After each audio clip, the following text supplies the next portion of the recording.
안녕하세요. 저는 30대 후반의 여자입니다. 여러분, 딸 같아서 그랬다. 이런 궤변을 들어보셨나요? 딸뻘 되는 애들에게 온갖 추접스런 짓은 다 해놓고 내 딸 같아서 그랬다. 딸 생각이 났다 하면서 되지도 않는 변명을 늘어놓는 놈들 있죠? 저는 이걸 뉴스나 인터넷 기사 사회면에서만 봐왔었는데, 하, 나와 가까운 사람 중 하나가 저 쓰레기 같은 발언을 할지 꿈에도, 아니 악몽에서도 상상하지 못했습니다. 모든 발단은 제가 남편과 만나면서, 아니 남편의 동생이 결혼을 하면서부터 시작됐죠. 저와 남편은 공식적인 회사 사내 커플이었습니다. 경쟁이 치열한 대기업에 같은 시기에 들어온 동기로 힘든 시절을 동거동락한 사이에서 연인으로 발전했죠. 예의 있고 성실하고 옆에서 굳은 일을 묵묵히 해내는 듬직한 모습에 반해버렸네요. 저도 남편도 30대 중반에 들어서면서 자연스럽게 결혼 이야기가 오갔고, 저희 둘의 결혼은 막힘없이 착착 진행됐습니다. 집안 장남이었던 남편의 결혼은 시댁의 경사 아닌 경사인 걸 처음 시댁에 인사드리러 간 날 알 수 있었습니다. 아, 드디어 형이 결혼하는구나. 일만 하느라고 결혼 못할 줄 알았는데 일하면서 틈틈이 회사에서 연애도 하고 할 거 다 했구나? 야, 놀리지 마. 무슨 회사 일하러 안 다니고 연애하러 다닌 것처럼 말하네. 아무튼 형도 이제 가니까 이제 내 차례인가? 형 결혼이 늦어지는 바람에 나도 결혼도 못하고 호래비로 늙는 줄 알았잖아. 어머, 준수 너 만나는 여자 있었니? 마음에 둔 여잔 있어요. 상상 속에서 괜히 너 연애 못하는 거 오빠가 늦게 결혼한다고 핑계 대는 거 아니고? 아, 진짜 아니거든. 정말 있어. 그럼 집에 한번 데리고 와. 현수 가는 김에 너네 둘도 다 보내버리게. 커다란 놈들이 여직 장가도 못 가고 있는 거 속이 답답하다. 속이 답답해. 괜찮은 여자만 있으면 다 줘서 보내고 싶어. 수연아, 고맙다. 유통기한 다 지난 우리 큰아들 걷어줘서.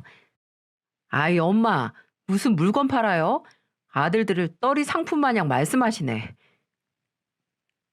딱 봐도 화목해 보이는 이 집안, 이때만 하더라도 빨리 이 집안의 가족이 되고 싶었죠. 저는 어려서부터 부모님이 이혼해서 할머니 손에서 자랐거든요. 부모님 두 분 다 각기 재혼하느라 저는 귀찮은 혹이나 다름없었죠. 시부모님 뵙기 전에 혹여나 부모 손에서 안 자랐다고 밉보이는 건 아닌지 하는 노파심이 있었는데 다 저의 괜한 걱정이었습니다. 시댁 식구들은 누구보다 절 따뜻하게 맞이해 주었고, 특히 시어머니가 절 애틋하게 여겨주셨어요. 할머니가 돌아가시고 결혼식에 올 친인척도 없는 제게 시어머니는 본인과 손잡고 식장에 들어가자고 해주셨어요. 신부 대기실에서 제 손을 잡고 이제 딸이나 다름없으니 엄마 노릇하게 해달라고 하셨죠. 수연아, 내 손잡고 들어가자. 물론 혼자 들어가도 되지만 이제 가족이 생겼잖아. 우리 둘째 결혼식엔 지 아빠 손잡고 들어갔는데 나도 내 딸 같은 수연이 손잡고 들어가고 싶어서 그래. 네, 어머니, 감사합니다. 혼자 걷기 좀 쓸쓸했는데 저도 어머니 손잡고 들어가고 싶어요. 남편보다도 시어머니 덕분에 이제 혼자가 아니라는 기분이 들었습니다. 가족에게 누구보다 헌신적인 시어머니 덕분에 정말 기댈 곳이 생긴 것 같았죠. 그렇게 결혼 3년 차에 저도 시어머니에게 받은 내리사랑을 베풀 수 있는 기회가 찾아왔어요. 바로 도련님, 아니 서방님이 결혼할 여자를 데리고 온 거죠. 시댁에 어떤 기운이 흐르는지 동서도 저처럼 부모님 손에서 자라지 못했더라고요. 저는 키워준 할머니라도 있었지만 동서는 어려서부터 친척들 집을 전전하며 눈칫밥을 먹어온 고아였죠. 전문대를 졸업하자마자 공부 열심히 해서 공무원까지 된 그야말로 자수성가가 어울리는 사람이었어요. 시어머니는 동서가 도련님과 결혼하면서 늙어서 딸들 복이 터진다고 웃으셨죠. 돌봐야 할 딸이 3명으로 늘었으니 본인이 건강해야겠다고 하셨어요. 동서와 서방님은 같은 공무원으로 여러모로 저희 부부와 닮은 점이 많았습니다. 그래서 그런지 서방님 부부 결혼 전부터 4명이서 함께 여행을 갈 정도로 가까워졌어요. 동서와 나이가 3살 차이밖에 안 났기 때문에 더 친해질 수 있었죠. 평생 공부만 열심히 하고 일만 한 사람이라 옷이나 화장이나 관심이 영 없어서 제가 데리고 다니면서 이것저것 많이 사주기도 했네요. 또 동서는 시누이와 동갑이라서 서로 잘 지내기도 했습니다. 새로운 친구가 생긴 것처럼 같이 제주도 여행에 다녀올 정도로 친해졌죠. 형님, 이거 제주도에서 유명한 타르트예요. 가서 아주버님이랑 같이 드세요. 아, 고마워. 나 이거 진짜 먹고 싶었는데. 가서 잘 놀고 왔어? 맛있는 거 많이 먹고? 네, 사람 많이 없는 한산한 곳만 돌아다녀서 진짜 좋았어요. 근데 연수 혼자서 바쁘게 돌아다녔어요. 가족들 선물 사야 한다고 여기저기 저 끌고 다녔는데 어찌나 체력이 좋은지.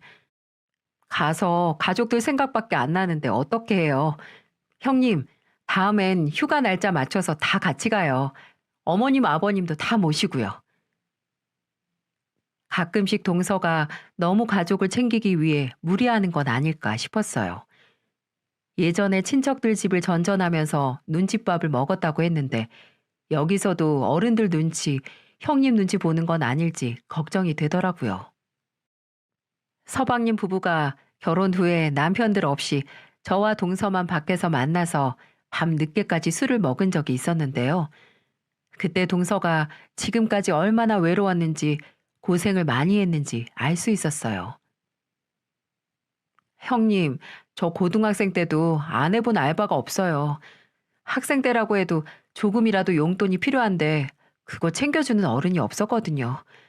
그때는 큰아버지 댁에서 살고 있었는데 진짜 용돈은 꿈도 못 꾸고 뜨거운 물도 함부로 못 썼다니까요. 뜨거운 물을 못 썼어? 아, 애한테 진짜 너무하다. 그래도 겨울에는 뜨거운 물로 씻게 해줘야지. 그래서 겨울에는 일부러 목욕탕 안에 있는 매점에서 일했잖아요. 거기서 일하면 그래도 눈치 안 보고 뜨거운 물로 씻을 수가 있었거든요. 거기 사장님이 저 불쌍하게 생각하셔서 씻고 가게 해주셨었어요. 근데 동서는 그렇게 일하면서도 대학도 가고 2년 내내 장학금 탔지? 진짜 장하다 장해. 그때는 정말 나 혼자밖에 없었잖아요. 뭐라도 홀로서기에서 먹고 살아야 하니까 전문대라도 그때 교수님들한테 도움도 많이 받아서 공무원 시험도 통과했죠. 난 지금까지 나도 꽤 어렵게 자라왔다고 생각했거든. 근데 동서 보면 그 생각이 너무 창피하다? 동서랑 비교하면 난 아무것도 아니야. 왜요? 형님도 부모님 돌봄 없이 대기업까지 간 커리어 우먼이잖아요. 요즘 제가 존경하는 사람 2명이 누군지 아세요? 바로 형님하고 우리 어머님이에요. 에? 너무 쑥스럽다. 내가 뭐라고. 형님 대단하시죠. 무엇보다 2분이 저한테 너무 잘해주시고요.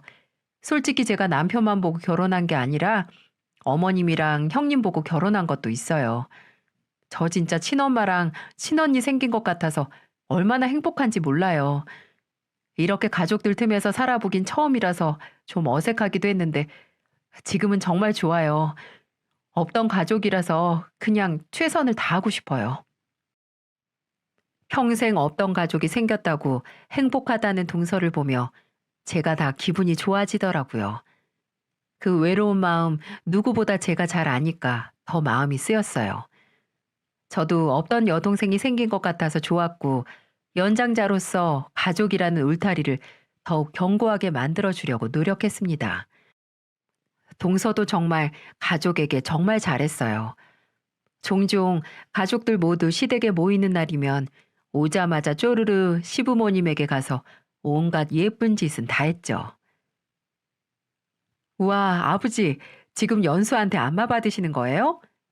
그래, 연수가 안마를 시원하게 잘하네. 그쵸, 아버님? 시원하시죠? 제가 손은 작은데 이 악력이 좋아서 안마를 잘한다니까요. 여기 어깨 많이 뭉치셨어요. 운전하실 때마다 등이 경직되어 있어서 더 그러신 거예요. 우리 아버지 호강하시네. 며느리한테 안마도 다 받으시고. 아버지, 나도 아직 안 받아본 안마예요. 진짜 귀한 거라니까요. 어머, 나도 받아보고 수연이도 받아봤는데? 정말요? 뭐야, 나만 안 받아본 거야? 아주 남편만 찬밥이지, 찬밥. 젊은 애가 벌써부터 아내한테 수발받고 싶니? 너는 네가 연수 안마를 해줘야지. 동서는 시댁만 오면 기분이 좋다고 했지만 오히려 시댁 분위기가 동서 덕분에 더 화목해졌어요. 역시 부모님 빈자리가 컸던 건지 동서는 시부모님께 정말 잘했죠. 다 같이 모여 식사하고 과일 먹으려고 하면 바로 과일 포크에 찍어서 시부모님 입에 대드리고 무슨 과일을 더 많이 드시는지 눈여겨봐뒀다가 나중에 더 사다 드리기도 하고요. 동서는 못했던 효도에 서러움이 있던 사람 같았어요. 어느 날 어머니가 제게 이런 상담까지 하셨으니까요. 예, 수연아, 너 연수 월급 얼만지 아니? 아니요. 왜요? 연수 돈에 문제 있대요?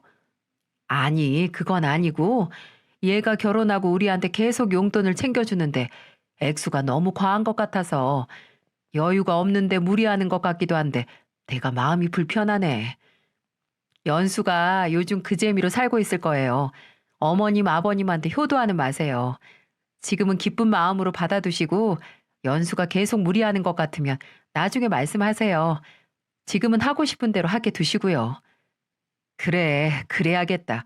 아니면 모아뒀다가 도로 돌려줘야지. 저한테도 자주 기프티콘 보내요. 커피나 케이크 같은 거요. 그렇게 안 보내도 된다고 했는데 자기는 주는 것만으로도 요즘 기분이 좋다고 하더라고요. 그래서 그냥 냅두고 있어요. 가끔 행복에 겨워 과하게 베풀긴 했지만 저와 시어머니는 동서의 그런 모습마저 애틋했죠. 그리고 제가 외근을 한 날 거래처가 동서가 일하는 곳에서 가깝더라고요.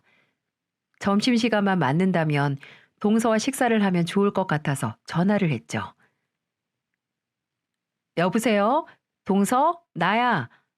네, 형님. 무슨 일이세요? 내가 오전에 외근 나왔다가 알고 보니까 동서 회사 근처더라고. 동서 점심시간 언제야? 나랑 점심이나 먹자.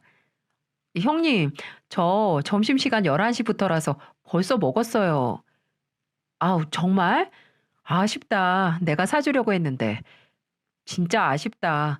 근데 오늘 아버님이 오셔서 사주셔서 괜찮아요. 아버님이?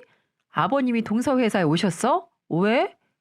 아, 아버님도 손님 이 근처에 내려주시고 저 생각나서 오셨더라고요. 밥 한 끼 하자고요. 동서 좋겠네. 아버님이 점심도 다 사주고. 그럼 나랑은 다음 저녁이나 같이 하자. 아, 네, 형님, 들어가세요. 시아버지가 일하는 며느리 점심도 사주고 함께 식사도 하시고 정말 화목하기 그지없는 가족이었죠. 동서의 진심은 무뚝뚝한 시아버님의 마음을 녹였나 봅니다. 아, 이때만 하더라도 그렇게 생각을 했죠. 동서와 저녁 식사를 하기로 한 날 맛있게 밥을 먹고 제가 계산을 하려고 하자 동서가 제 카드를 뺐더니 본인이 계산을 하는 겁니다. 동서, 뭐 하는 거야? 오늘 내가 사준다고 했잖아. 다음에 사주세요. 다음에. 오늘은 제가 돈이 좀 생겨서 사드리는 거예요. 돈? 무슨 돈? 동서 인센티브 받았어? 아니요. 아버님이 용돈 주셨거든요. 어머, 정말? 와, 동서 대단하다. 나도 아직 아버님한테 용돈 타본 적 없는데. 막내 며느리라서 그런가? 그전에도 종종 용돈 챙겨주셨었는데. 난 받아본 적도 없어. 동서가 예쁘긴 하신가 보다. 동서 아껴 써. 원래 용돈 잘 주시는 분 아니니까. 시아버지에게 용돈을 받았다는 소리를 듣고 그저 시어머니가 시아버지에게 말해 동서에게 받은 용돈을 도로 돌려주는 건가 보다 했습니다. 시아버지는 정말 돈을 잘 안 쓰는 걸로 유명하셨거든요. 그렇게 평화롭고 행복한 날만 계속되는 줄 알았는데 시댁은 동서의 애교와 활기로 화목해진 만큼 갑자기 뚝 끊겨버린 동서의 연락으로 어둡게 바뀌어버렸죠.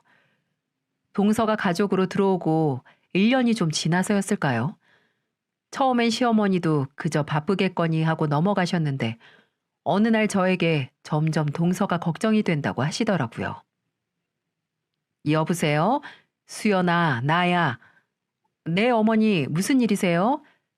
저 혹시 수연이 너 연수랑 연락이 잘 되니? 네, 어제도 전화했는데요. 왜요? 요즘 연수가 통 연락이 없어서 평소에는 매일 문자도 하고 전화도 종종 했는데 무슨 일이 있나? 좀 힘이 없어 보이긴 했는데 아마 바빠서 그런 걸 거예요. 어제 전화한 것도 제가 먼저 전화하기도 했고요. 아니, 그래서 나도 먼저 전화를 해봤는데 잘 받지도 않아. 내 전화도 그렇고 둘째 전화도 그렇고. 너무 걱정하지 마세요. 일이 많다고 저한테 하긴 했으니까요. 그래, 바쁜데 전화 계속하면 성가시기도 할 거야. 기다려 봐야겠구나. 시어머니의 말을 듣고 그간 동서의 얼굴이 머릿속을 스쳐갔습니다. 안 그래도 그때쯤 살이 점점 빠지는 게 눈에 보일 정도였으니까요.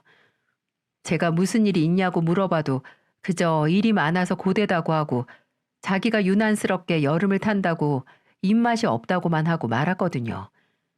아무리 여름을 탄다고 해도 정말 시름시름 앓는 것 같은 안색에 나중엔 서방님한테 말해 보약도 한 채 지어서 보낼 정도였죠.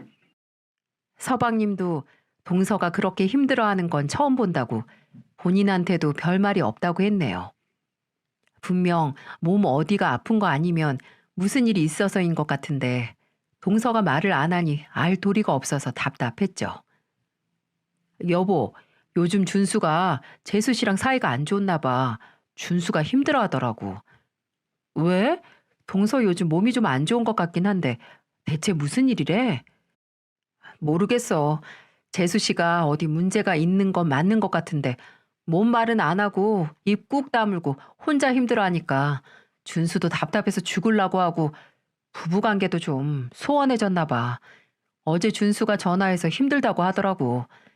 당신이 재수 씨랑 친했으니까 뭐 들은 거 없냐고 묻기도 했고. 아, 나도 전혀 모르겠어. 동서가 그럴 사람이 아닌데 요즘 노골적으로 어머님 연락도 피한대. 어디 큰 병 걸린 거나 그런 건 아니겠지? 에휴, 당신도 혹시라도 그런 말 하지 마. 나도 답답하니까 그러지. 무슨 이중인격도 아니고 손바닥 뒤집듯 너무 쉽고 빠르게 달라진 동서의 모습에 가족들 모두 어리둥절한 상태였어요. 늘 가족들 생일이나 명절과 같은 가족 행사를 누구보다 빨리 챙기던 동서인데 감감무소식이라서 그런 동서에 대한 걱정은 나날이 커져만 갔죠. 시어머니의 생신날이 돼도 시댁엔 도련님만 오고 동서는 몸이 안 좋다는 이유로 참석을 못하기도 했어요. 연서 아직도 몸이 안 좋대? 몸도 안 좋은데 일은 못 쉬니? 더 안 좋아지는 거 아닌가? 아, 모르겠어. 일은 계속 나가긴 하는데 이젠 말도 잘 안 해. 엄마, 연서가 오늘 못 왔다고 죄송하다고 전해드리라고 했어요. 그래도 선물은 연서가 직접 고른 거니까 너무 서운해하지 마시고요. 그 사람 요즘 상태가 영 안 좋아요, 정말.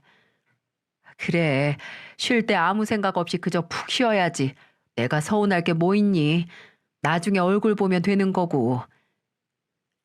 안 그랬던 사람이 그러니까 시어머니도 시누이도 걱정만 할 뿐 불만을 느끼는 사람은 없었습니다. 그 전까지 동서가 가족들에게 너무 잘했으니까 뭐든 이유가 있는 거라고 믿은 거죠. 하지만 모두 그런 건 아니었습니다. 시아버지는 동서의 태도에 크게 노하셨어요. 쉬긴 연석애가 뭘 그렇게 고생한다고 여직 시부모한테 연락도 없어? 그것도 시어머니 생일날 얼굴도 안 비추고 전화 한 통 없는 게 무슨 며느리야? 아버지, 연서가 안 오고 싶어서 안 오는 것도 아니고 정말 상태가 안 좋긴 하다니까요. 맞아요, 아버님. 동서 마지막에 봤을 때 정말 살이 쏙 빠져서 보기 안쓰러운 지경이었어요. 아, 됐어. 누구는 일 안 해? 누구는 고생 안 하냐고. 그저 처음에만 부모님 같다고 하더니 그새 질린 게지. 아유, 당신은 무슨 말을 그렇게 해요. 그렇게 며느리 예뻐하던 사람이 내 생일이 무슨 대수라고 아픈 애가 와서 얼굴을 비춰요. 그냥 기다리면 언젠가 먼저 오겠죠. 시아버지는 시어머니 말에도 마음이 풀리지 않았는지 한껏 화가 난 표정을 숨기지 않으셨어요. 불만스러운 시아버지의 모습에 가시방석이 따로 없었죠. 물론 시부모님 입장에서는 갑자기 연락을 뚝 끊은 며느리가 괘씸할 수도 있겠죠. 아무래도 동서가 계속 시댁에 어떤 설명도 없이 이대로 관계를 유지한다면 그저 골만 깊어질 것 같았습니다. 아무리 가족끼리도 제각기의 삶이 있다지만 계속 늦게 가진 가족인 만큼 소중하다고 했던 동서의 말이 생각이 나더라고요. 한 달 동안 저 혼자 고민을 해보니 아무래도 동서를 직접 만나서 얘기를 들어봐야겠다는 결론이 나왔죠. 저는 동서에게 연락을 해서 동서만 괜찮다면 차 한잔 하자고 언제든 좋으니까 생각 있다면 연락을 달라고 문자를 남겼습니다. 그리고 3일 뒤에 알겠다는 동서에 연락을 받았죠.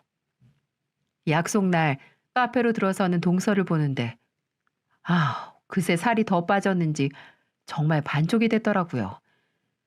제 얼굴을 보고 애써 웃는데 그 모습이 오히려 더 안쓰럽게 보였어요. 형님, 죄송해요. 제가 연락이 너무 뜸했죠. 무슨 일은 없으셨고요? 그게 동서가 할 소리야? 내가 물어야 할 일이지. 정말 무슨 일 있는 거 아니야? 제가 무슨 일 있어요. 그냥 일이 힘들어서 그러죠. 동서, 거울 좀 봐. 직장이 좀 힘들다고 사람이 이렇게 되진 않아. 대체 무슨 일이야? 나한테도 말 못할 일이야? 서방님도 아는 게 없다고 그러고 무슨 일이든 혼자 속을 썩힐수록 동서만 더 힘들어. 제 물음에도 동서는 조개마냥 입을 꾹 다물고 있었어요. 분명 얼굴에는 우환이 가득해 보이는데 말을 못하는 걸 보니 더 이상 캐물어도 답을 듣지는 못할 것 같았습니다. 그래, 동서가 말하기 불편하면 말 안 해도 돼. 근데 동서 계속 이렇게 가족들하고 연락도 안 할 거야? 같이 사는 서방님하고도 얘기 안 한다며. 뭘 하든 동서 마음인데 동서가 그랬잖아. 가족 많이 생긴 게 너무 좋다고 최선을 다하고 싶다고. 요즘 같은 세상에 가족 행사를 누구나 참여해야 한다고 하는 게 아니야. 동서도 알지?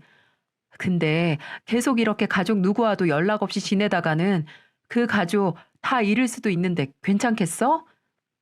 아니요. 이번에 어머님 생신날 연락도 안 했다고 아버님이 굉장히 화내셨어. 아버님이요? 어, 아버님 그렇게 화내시는 거 나 처음 봤다니까. 동서가 지금 가족 소중하고 잃고 싶지 않다면 다음 아버님 생신날 얼굴 한번 비춰. 뭐든 고민이 있거나 문제가 있으면 나나 다른 가족한테 제발 말하고. 무슨 일이든 난 동서 편이니까. 알았지? 네, 형님. 저 다음 달 아버님 생신에는 시댁에 갈게요. 그래, 잘 생각했어. 와서 오랜만에 다 같이 얼굴 보고 얘기도 좀 하고. 동서는 대화 내내 매갈이 없이 축 처져 있다가 시아버지가 화를 내셨다는 말 한마디에 안색이 싹 변하더라고요. 뭔가 다짐을 한 얼굴이랄까요? 그래도 역시 얼굴 보고 얘기를 하니까 답답했던 속이 좀 풀렸습니다. 동서도 다시 가족들 얼굴 보러 시댁에 온다니까 마음이 한결 가벼워졌죠. 언젠가 동서도 속 시끄러웠던 게 정리가 다 되면 못다한 이야기도 해주겠구나 싶었어요. 네, 그런 줄만 알았습니다. 그날 시아버지 생신에 시댁에 오겠다는 동서의 말이 어떠한 결과를 불러왔을지 정말 상상도 못했죠. 약속했던 것처럼 동서는 도련님과 함께 시댁에 왔습니다. 시아버지의 생신을 축하하기 위해 모인 가족들은 오랜만에 만나는 동서를 보고 더 좋아했죠. 연서야, 이게 뭐야? 너 살이 어쩜 이렇게 빠졌니? 안 되겠다. 너 오늘 내가 2kg는 찌워서 보내야겠어. 엄마, 아들도 좀 봐줘요. 그저 연서뿐이지? 너는 매번 보는 얼굴 지겹다 지겨워. 연서야, 여 앉아. 음식 나르지 말고 앉아서 먼저 먹고 있어. 오랜만에 보는 동서 얼굴에 시어머니는 그저 입이 귀에 걸리셨죠.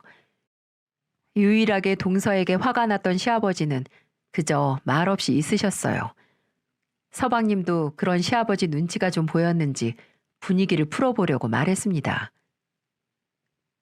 아버지, 이 사람이 아버지 선물 준비했어요. 깜짝 선물이라고 나한테도 뭔지 말 안 해줬다니까요. 정말? 뭐지?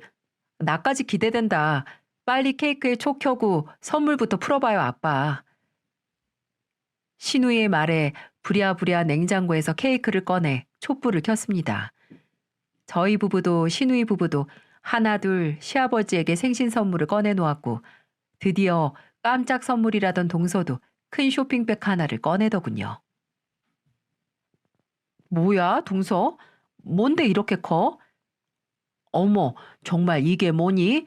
종이봉투가 뭐가 이렇게 많이 들어있어? 하나씩 다 준비했어요. 속의 내용물은 똑같으니까 하나씩 가져가세요. 여보, 이게 뭐야? 뭐 이렇게 많이... 동서가 쇼핑백에서 꺼낸 건 가족 수대로 있는 노란 종이봉투였습니다. 그걸 하나씩 나눠주는데 아무리 봐도 시아버지 생신 선물은 아닌 것 같았죠. 아니나 다를까 종이봉투에는 A4 용지 한 묶음이 들어있었고 그 종이에 프린트된 내용은 그저 충격 그 자체였습니다. 여, 연서야, 이게 누구랑 나눈 대화니? 너랑... 그렇습니다. A4 용지에 깔끔하게 프린트된 건 바로 동서가 누군가 나눈 문자 메시지였어요. 상대방, 시간 한번 내라. 나랑 같이 지방이나 한번 갔다 오자. 연서, 지방이요? 갑자기 왜요? 상대방, 내가 잘 아는 횟집이 있는데 거기서 우리 연서 몸보신 좀 시켜주려고 그러지. 연서, 그럼 다른 가족들도 다 같이 가요. 상대방, 우리 둘만 가자, 둘만. 가서 1박하고 와도 되고 준수한테는 절대 말하지 말고. 왜 대답이 없니? 나랑 둘이서 가기 싫으니? 읽었으면 대답 좀 해라. 누가 봐도 누군가 동서에게 추파를 보내는 것 같은 내용이었어요. 불편한 내색을 하는 동서에게 끝까지 대답을 듣기 위해 대답을 종용하는 끈질김이 여실히 느껴지는 대화였죠. 이 이외에도 왜 연락이 안 되니 대답 좀 해라. 회사 앞이다 나와라 등등 거의 스토커 수준이었죠. 그리고 더 충격적인 건 이 상대방이 바로 저희 시아버지였다는 겁니다. 여러분 믿어지시나요? 이게 도대체 말이 됩니까? 분명히 동서가 뽑아온 문자 메시지 내역에 상대방 이름은 아버님이라고 저장되어 있었고 번호 또한 시아버지 번호가 확실했어요. 아, 가족들 모두 몇십 장은 되는 문자 메시지 내용을 그저 손에 쥐고 입도 못 대고 있었어요. 감히 숨소리도 제대로 내지 못하고 있는데 시어머니께서 쥐어 짜내듯 목소리를 내셨죠. 연서야, 이게 뭐니? 이거 정말 너희 시아버지랑 나눈 대화니? 아니 당신이 말 좀 해봐요. 이게 뭐예요? 당신이 왜 연서를 모텔로 부르는 문자를 보냈냐고요? 참나, 당신은 지금 이걸 믿는 거야? 당연히 거짓말이지. 너 지금 이게 무슨 회개망측한 짓이냐? 어? 내가 언제 너한테 이런 문자를 보냈어? 이거 네가 다 조작한 거지. 아버님이 그렇게 말씀하실 줄 알았어요. 저한테 제 말을 누가 믿냐고 협박하셨잖아요. 여보, 협박이라니. 협박? 내가 대체 언제 그랬는데? 동서는 파리한 안색과는 다르게 차분하게 가방에서 휴대폰을 꺼내더군요.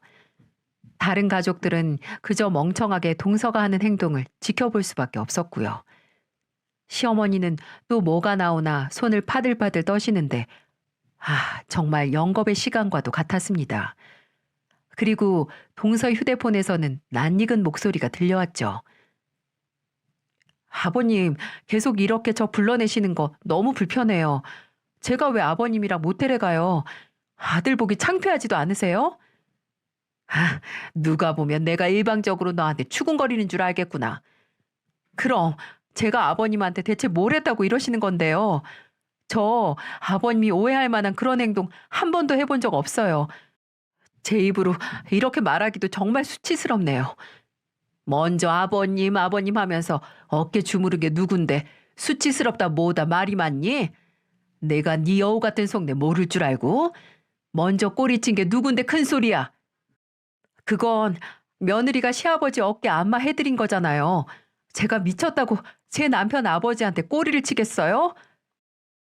전한 고아를 며느리로 받아주니까 아주 기세등등해서 못하는 소리가 없구나. 잔소리 하지 말고 네가 소중히 여기는 가족 유지하고 싶으면 저번에 말한 모텔로 가자. 가서 그만 좀 하세요. 제가 아무리 부모가 없다고 해도 아버님께 이런 대접받을 이유 없어요. 여기서 더 이상 모텔로 가자느니 둘이서 만나자고 하면 저 준수 씨한테 말할 수밖에 없어요. 어머니께도요. 누가 네 말 믿어줄 줄 알아? 내가 먼저 선수 치면 그만이야. 내가 내 아들하고 아내한테 며느리년이 먼저 꼬리쳤다고 하면 누구 말을 믿을까? 몇십 년을 같이 살아온 남편 말, 아버지 말을 믿을까? 산지 이제 1년도 안 돼 네 말을 믿을까? 네가 입만 뻥끗하면 나도 가만히 안 있을 테니 마음대로 해라. 정말 듣기만 해도 낯뜨겁고 민망한 대화였습니다. 그리고 대화의 주인공은 동서와 시아버지였죠. 또렷하게 들리는 두 사람의 목소리에 정말 미칠 노릇이었어요. 며느린 저는 그저 눈치만 보고 있었지만 3명의 자식들은 바로 시아버지에게 진상을 물었어요. 아버지, 이게 대체 뭐예요? 아버지 진짜 저 사람 어떻게 해보려고 그러신 거예요? 네? 지금 제정신이세요? 저 사람 제 아내예요. 나랑 결혼한 여자라고요. 아빠 정신 나갔어요? 세상에 어떤 미친 시아버지가 며느리를 모텔로 불러내. 같이 1박을 하고 오자고? 이런 건 이제 삼류 막장 드라마 소재로도 안 써. 아버지, 말 좀 해보세요. 뭐라도 설명을 해보시라고요. 세 사람이 무섭게 시아버지를 추궁할 때 전 시어머니와 동서의 안색부터 살폈습니다. 충격적인 폭로에 가장 충격을 먹은 건 아무래도 시아버지 아내인 시어머니일 테고 노골적인 협박의 피해자는 동서였으니까요. 부모님이 없는 동서는 시부모님을 부모님처럼 모신 건데 시아버지란 인간은 그런 동서의 호의와 애정을 이용한 겁니다. 시어머니는 그저 동서에게 받은 종이 뭉치만 손에 쥔 채 부들부들 떨고 계셨고 동서는 눈만 내리깔고 아무 말이 없었죠. 그때 시아버지는 뻔뻔하게 자기 변론을 하기 시작했습니다. 아니, 모텔로 불러내긴 뭘 불러내. 내가 그때 피곤해서 잠깐 눈 좀 붙이려고 했던 거고 모텔이 얘 회사 근처라서 뭐 좀 먹이려고 부른 거야. 부모도 없는 애를 내가 안쓰럽게 생각한 게 잘못이지. 내가 딸 같아서 마음 써준 걸. 너 그러는 애를 이딴 식으로 갚는 거냐? 어? 시아버지가 몇 번 맛있는 거 먹인다는 걸 이런 식으로 갚는 거냐고? 아버지, 지금 그걸 우리가 믿을 거라고 생각하세요? 맛있는 걸 먹이긴 뭘 먹여요? 이 사람이 녹음한 거에 아버지가 이 사람 모텔로 불러내려고 협박하는 게 고스란히 다 들어있는데. 아니, 이 자식이. 야, 연서 너 대답해라. 내가 뭐 너 어떻게 한 적 있냐? 네 손이라도 한번 잡은 적 있어? 애비 없어서 외로워하는 것 같아서 어울려주니까 참나. 이 누가 부모도 없는 년 아니랄까봐. 너 지금 가족들 앞에서 시애비 망신 주고 뭐 돈이라도 받아낼 작정이냐? 보고 배운 게 이딴 것뿐이야? 주변에 가르쳐줄 어른이 하나 없으니 이 모양으로 자랐겠지. 아버지! 서방님은 도를 넘는 시아버지의 언사에 크게 소리를 냈습니다. 저 또한 물의 같은 시아버지의 말에 기함을 했고요. 누가 봐도 증거가 다 나와 있는데 우기면 다 되는 줄 아는지 악에 받쳐서 동서에게 저주와 같은 말을 내뱉더군요. 그때 짝! 가만히 있던 동서가 번개처럼 일어나 시아버지의 뺨을 내려쳤습니다. 그 누구도 동서를 말릴 틈이 없었죠. 며느리를 희롱한 시아버지의 그런 시아버지 뺨을 날린 며느리. 축하 웃음소리만 있어야 할 생신잔치에 이 무슨 망측하고 해괴한 일인가요? 여보, 재수 씨, 부모 없으면 이런 대접 받아도 되나요? 그리고 가르쳐 줄 어른이 없어서 이렇게 자랐다고요? 아버님 같은 어른 보고 자라느니 차라리 고아로 크는 게 100배, 1000배는 나아요. 제가 외로워 보였다고요? 그래서 잘해준 거라고요? 세상 어느 시아버지가 며느리한테 잘해준다고 허벅지에 손이나 올리고 볼에 입 맞춰보려고 하고 며느리를 모텔에서 만나자고 해요? 제가 아버님 말 다 녹음 못한 게 아쉬울 정도로 저한테 온갖 추접스러운 말 다 했잖아요. 딸 같았다고요? 진짜 절 딸처럼 여겼다면 이딴 짓 못해요. 아버님은 딸한테 오빠라고 불러보라고 한 적 있어요? 네? 진짜 부모 없는 제가 불쌍했던 게 아니라 그런 저를 이용한 거겠죠. 전 지금까지 아버님이 회사로 찾아와서 밥 사주시고 용돈 챙겨준 게 다 절 정말 아끼셔서 그런 줄만 알았어요. 근데 그게 다 의도가 있던 걸 알고 제가 얼마나 소름이 끼쳤는지 아세요?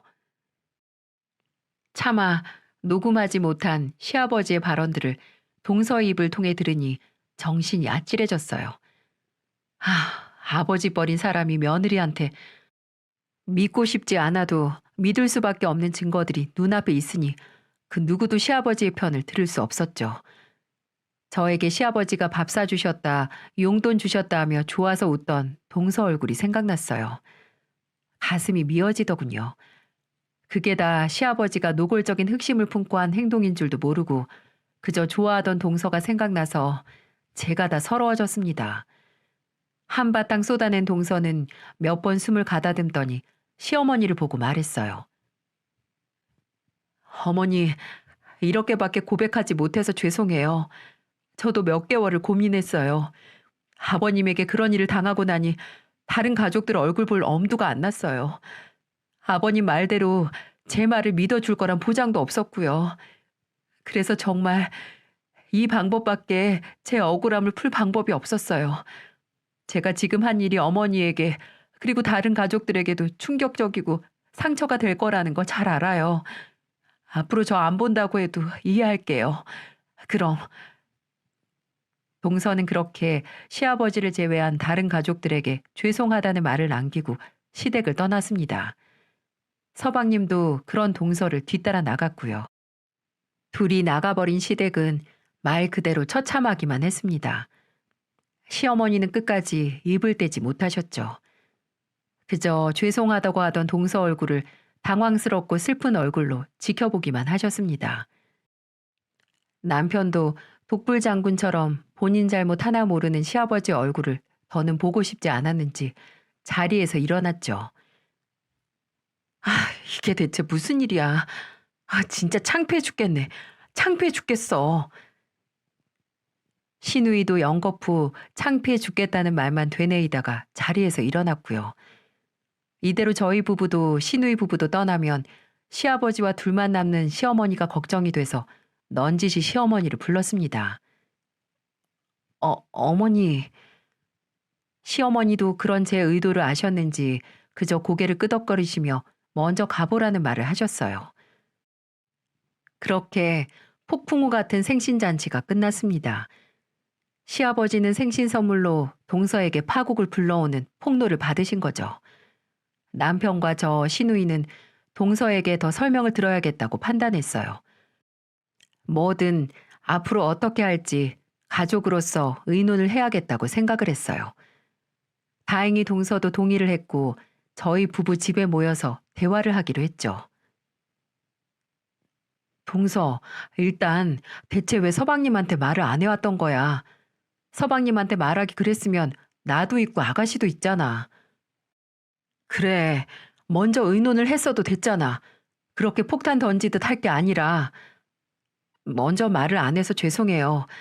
근데 그때는 정말 아버님 말처럼 아무도 제 말을 안 믿을 거라고 생각했어요. 저는 이제 막 식구가 된 사람인데 제 말을 믿어줄 사람이 어딨겠어요. 근데 다른 가족들은 아버님 실체도 모르고 잘 지내는 게 제 딴엔 너무 보기 힘들어서 솔직히 다 똑같아 보였거든요, 그때는. 그래서 혹시 몰라서 아버님 만나면 녹음하고 문자 메시지 내역도 다 저장해 둔 건데. 그래, 그럴 수 있었겠지. 우리야, 진짜. 하나뿐인 아버지가 그런 짓을 했다는 게 믿기지도 않고 듣기만 해도 괴로운데 재수 씨는 직접 겪었으니 얼마나 힘들었겠어. 그래서 동서는 어떻게 하고 싶어? 물론 앞으로 아버님은 안 보고 사는 게 맞는 거겠지. 나 아버지 신고할 거야. 뭐? 재수 씨가 그러고 싶대? 이 사람도 동의했고 무엇보다 아버지가 며느리한테 그런 추접한 일을 했다는 게 도저히 용서가 안 돼. 아버지는 아들인 내가 생각해도 정말 벌 좀 받아야 돼. 너 진심이야? 나도 찬성이야. 아빠. 아니 정말 이제 아빠라도 부르기도 민망하네. 아무튼 고소해도 할 말 없을 짓 했지 뭐. 뭐 딸 같아서? 말도 안 되는 소리 하고 있어. 난 이제 아빠 취급도 안 할 거야. 그럼 어머니는 어떻게 할 건데? 아버지 고소하고 신고하면 어머니 얼굴을 어떻게 보고? 어머니가 걱정되긴 하지만 솔직히 그 꼴을 보고도 어머니가 아버지를 두둔하면 어머니로선 감수를 하셔야겠지. 며느리 희롱한 남편 감싸는 거니까. 나도 찬성이에요, 여보. 그때 아버님이 동서한테 한 말들 기억해봐. 이거 가족이라고 무조건 덮고 가선 안 돼. 나중에 우리 아이라도 낳으면 며느리한테 추 하나 던지고 모텔 가자고 한 사람 할아버지라고 부르게 하고 싶어? 제 말에 신고까지 생각도 하지 않던 남편도 설득이 되었습니다. 정말 아버지든 시아버지든 잘못을 했으면 처벌을 당연히 받아야 하니까요. 서방님의 주도 아래 가족들의 응원을 받으며 시아버지를 스토킹과 언어적 성희롱으로 경찰에 신고 접수를 했습니다. 지금까지 동서가 모아둔 녹음이나 문자 메시지 내역들은 모두 증거가 되었죠. 그때까지만 하더라도 시어머니는 어떠한 언질이 없으셨어요. 시댁으로 고소장이 날라왔을 때야 시어머니는 시아버지에게 이혼을 요구하셨죠. 시아버지는 부끄러운 줄도 모르고 남편에게 전화를 해서 변호사를 구해달라고 했고 남편은 이를 무시했습니다. 알아서 하시라고요. 나중에 안 이야기인데 동서가 경찰에 신고 접수를 하기 전에 시어머니를 뵙고 왔다더라고요. 신고를 하기 전에 시어머니에게는 먼저 말해야 할 것 같다고요. 고소장을 보기 전부터 이미 신고 사실을 알고 계셨던 거죠. 그때 시어머니가 동서에게 이런 말을 해주셨다고 해요. 나한테 죄송하게 생각할 거 없다. 다 이런 인간인 줄도 모르고 40년 산 내 팔자니까. 그저 다 늙어서 부끄러움 모르고 행동한 그 인간 때문에 네가 고생한 것 같아서 내가 더 미안하구나. 정말 딸처럼 생각한다고 해놓고 이렇게 지켜주지도 못해서 미안하다. 다 네 뜻대로 하렴. 나도 수치도 모르는 그런 인간하고 남은 인생 같이 살 정도로 장님은 아니다. 인간이 인간답지 못한 부끄러운 짓을 하면 벌을 받아야 마땅한 거야. 그러니까 그 인간 경찰에 고소한다고 나한테 전혀 미안할 거 없어. 시아버지처럼 외로워 보인다고 모텔로 불러내는 게 딸처럼 여기는 게 아니라 정말 이렇게 만사 다 제쳐두고 먼저 걱정해 주는 게 딸처럼 여기는 거 아닐까요? 시어머니는 정말 동서를 친딸처럼 생각해 주셨습니다. 나중에 동서가 제게 이 얘기를 하면서 얼마나 울었는지 몰라요. 너무 죄송스럽고 감사하다고요. 저는 그저 동서 등을 토닥여주면서 고마운 분이니 앞으로 잘하자고 했네요. 시아버지, 아니 이제 시아버지도 아닌 그 인간은 동서의 신고로 집행유예를 선고받았습니다. 집과 회사까지 찾아왔다는 것만으로는 안타깝게도 스토킹으로 인정되지 못했거든요. 하지만 이때까지 그 인간이 동서에게 보내온 음담패설에 가까운 문자들이 증거가 되어 성폭력 범죄 처벌 등에 관한 특례법으로 처벌을 받을 수 있게 되었어요. 알고 보니 동서가 저희 충격받을까봐 안 보여준 문자 내역이 더 있더라고요. 시아버지가 사진도 보냈다고 들었는데 아무래도 그 수위가 상당했나 봅니다. 무슨 사진인지 정말 상상조차 하기도 싫네요. 정말 이 정도면 TV 뉴스에서 보도할 만한 사건 아닌가요? 아무리 생각해도 집행유예가 너무 후한 처벌이라고 생각하지만 동서는 그것만으로 됐다고 했어요.